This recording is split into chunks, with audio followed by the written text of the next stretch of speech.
Mais même au milieu de ma fureur, je ne comprenais pas. Il y avait des caméras partout dans ce bureau. Mais par hasard, elles auraient cessé de fonctionner au moment où le corps a été volé. Leur histoire ne tenait pas debout.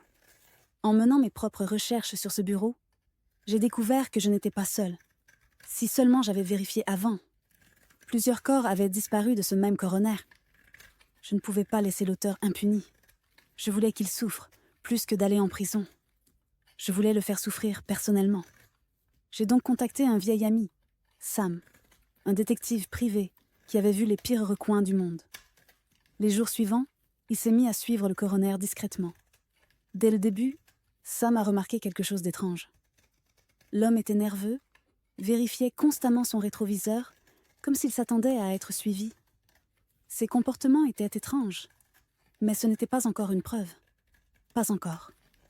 Jusqu'à la semaine suivante.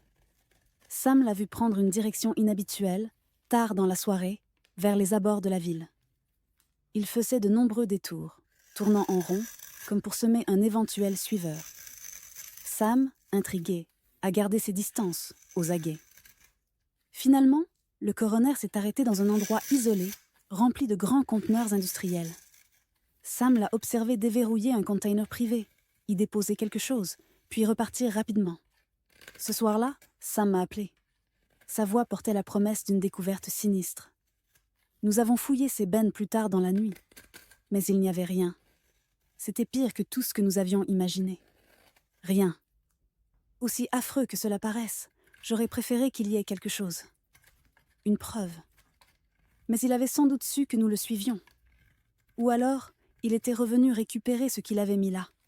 Tout cela était terriblement malsain. Alors j'ai pris une décision. Le lendemain matin, nous allions forcer son domicile pour trouver enfin des preuves que ce coroner était un monstre sadique. Et si nous ne trouvions rien, nous nous chargerions de sa punition nous-mêmes. Si seulement j'avais su ce que nous allions découvrir.